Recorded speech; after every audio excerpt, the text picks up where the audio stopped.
So I've been thinking about this for quite a while here, and as many of you know, I worked in HVAC for about, good grief, 1994, carry to 7, subtract 54, over 20 years. And in over 20 years, I learned a lot. It's funny that you can work in a trade for over 20 years and still not know hardly anything because it's so expansive to work in HVAC. There's so many parts to it and so many different things and different routes that you can take. You never can really have a comprehensive knowledge of the trade. But I got a fair bit of knowledge about residential. I got a fair bit of knowledge about service and repair, which is what I love to do. And over the last better part of 3 decades, that's how my life was defined. Even when I was finishing up high school and going through my 1 year of college before I decided to go into trades altogether.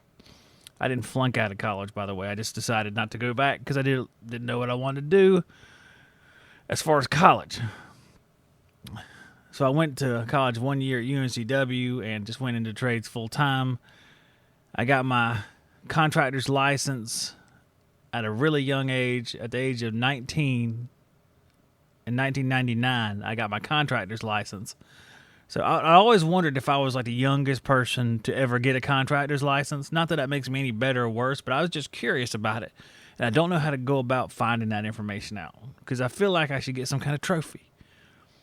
A trophy would be nice. A large trophy. Something like the Stanley Cup. That would be good. But I'll work on that at a different time. Anyway, I spent, like I said, over 20 years in the trade, and for probably about half of that, I was owning a business. Town and Country Air is a business I started in 2009, and I ran that through pretty much, I think, 2019 or 20 till I officially dissolved the company. I did work after that, but not as Town and Country Air. Over the periods from 2013 or so to present, we had family illnesses and stuff that kind of played into my decisions. In 2013, that really started up. So it's almost like it got started. The business was doing well. By the time it got to be about 2012, 2013, the business was rolling. I've never felt so rich in my life. I was definitely not rich by any stretch of the imagination. Let's say I never felt so upper middle class in my life. It was nice. It was really nice, but we had some pitfalls there medically, and then kind of snowballed. We had some house fires. We had 2 different house fires, which we're super lucky people. I tell you what, 3 7s right here, guys. But it's the funny thing about that stuff. It's not actually, in the moment, it's hard, but overall, it can often put you in a better place. I think God works like that. I think God will put you in a different place. It's not always exactly how you want to go. It's not always pleasant, but He will place you in that situation or give you opportunities to build character and to build faith. So I believe that's what those things are. And believing that is not only just, I think, let's say a blanket term, I think it's the right way to think, but it is a productive way of thinking so you don't get bogged down in self-pity and hatred toward things, because if you think there's a greater purpose, then it's easier to accept bad things happening to you because you can believe that there's going to be good coming out of them. And it's kind of hard to believe that good comes out of just people producing it for themselves. I don't tend to believe that. I believe that there is an Almighty up there and that He has His hand on everything down here. All we need to do is ask. But as the decade wore on, it just got to the point where it was becoming more difficult to run and be in the trade. It was a constant war between going to work and issues at home and medical issues. I mean, I love my family. It's nothing like that. It's just things happen. Like I said, I don't treat them as awful things because I believe that God uses things like that to build character and to put you in a different place. And I think that's what He's done.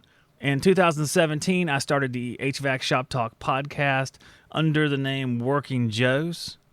It was Working Joe's podcast because I had actually started a website in like 2016 called Working Joe's Roundtable, and I was trying to build up this kind of secondary career. It's sort of like seeing the writing on the wall. You know that it's going to be difficult to stay in the trade your whole life with everything that's going on. We had just had a house fire in 2015. I think it was 2015. you could see that there would be need for a secondary career that I could build up. So I started that. It really didn't do much. I think the most it ever produced as far as Google ads was like $10 in a month. It was not very good at all. I enjoyed doing it. It was kind of interesting doing it. Learning how to build a website with WordPress and running a website. It was neat. It was cool. I couldn't remember how to do it right now. I'd have to go back and kind of study it again, but it was neat to learn. But that was kind of a fail, but the podcast was a success. So when I started working Joe's Roundtable, after a few months, it was making money through sponsorship, which is good. Companies that actually they pay money for you to put their ads on your podcast. And I'm kind of an interesting sort because I'm always skeptical of everything, and I never want to look like some companies owned me. So I go to great lengths, and it puts me at odds with doing that sort of thing. But you kind of have to accept that there's been great companies like Yellow Jacket, Navac, and the companies you see out there now, EWC. These guys have put their faith in me for year after year. They never asked me to say something that I thought wasn't true, and I've always appreciated that. It's always been great to work with them. So over the last 6 years, the podcast has provided me a good income. It's been my primary income for most of that time period. I did HVAC on and off until about a year or two ago. In the last year or two, I don't think I've done a single HVAC call. Just because that period of my life, whether I like it or not, is closing. And I think God is saying, like, hey, I got something different for you. So you can stop clinging to the past because it's familiar and because it's the life you've known. I think you have to learn how to move on. You have to learn how to move on, and that's something you have to do. You don't have a choice in it. You can get stuck trying to stay in the past all the time, and it is a tedious and depressing task to try to do that, because I've tried to do it, and I've suffered the consequences of it, trying to cling to something out of maybe fear of losing the income, maybe fear of just losing people watching this show. But I realized that it doesn't matter why I didn't do it. What matters is that you have to go on. And that's pretty much what the gist of this is. I am moving on and expanding the scope of the podcast and the channel. Because for the last several years, especially the last year or two, and really, if you look back on it, you guys don't know about it because obviously you don't put everything on YouTube, or you shouldn't put everything on YouTube. I've actually had interest my whole life in woodworking. I've had interest my whole life in we'll say YouTube, but video and editing. I've done that ever since I was a teenager with old VHS C tapes, and it is quite hard to do that. It was quite hard to do it back in the day because what I had to do was we'd film something. We made like these funny little movies, just like I've done here with fake news and stuff. We'd film something, and then when we got to the point we wanted to have a different scene, we'd have to just start recording over it right there, and then the final tape, and we made some doozies. And the ones where drinking was involved, that was especially entertaining and embarrassing. I'm glad I have no idea what those are, but I actually would like to watch them privately one more time. It would be nice. I've always said whenever I get to heaven, I want to see videotapes of the highlights of my life. I'm pretty sure that's not what heaven is, but it would be cool if I could get up there and say, all right, let's play those videotapes of all them game-winning hits in Babe Ruth baseball. That would be awesome. But I reckon I won't want to see those once I get up there. I won't be interested in that any longer. But from this vantage point, I'd love to see it. There's one in particular I'd love to see, and one in adult softball. Oh, man. Memories. I can still remember that night. The cheers. The happiness. So basically, I'm taking what I've been doing for the last several years, which I like podcasting. Podcasting's fun. It's a trip. It's like everything else. You know, you get really into it. You like the stuff. Oh, cool microphones, and you have neat web cameras and lights and stuff like that. It's tools. It's tools in a different way. I love tools. I've always loved power tools. I've done woodworking in some way, shape, or form for the last 20 plus years. I have stuff I've made, like picture frames on router from like 2005, 2006. I've always loved that stuff. All I'm doing is expanding out and talking about a little bit more. Probably talk a little bit more as far as faith and God, because I think if you're a true believer in that sort of thing and you hide it, then you're not a true believer in that sort of thing. The Bible asks us to go out there and talk to people about this stuff. And if you're not doing that, then You're not really doing what God wants you to do. So I'm going to do that. Plus, whenever I do it, I feel really good. And I don't think that's a coincidence. I think if you feel really good doing something, typically, I'll say typically because there's probably some things y'all could come up with. It's like, well, it feels pretty good to do this, and this is wrong. But it's a satisfaction, and it feels like the right thing to do.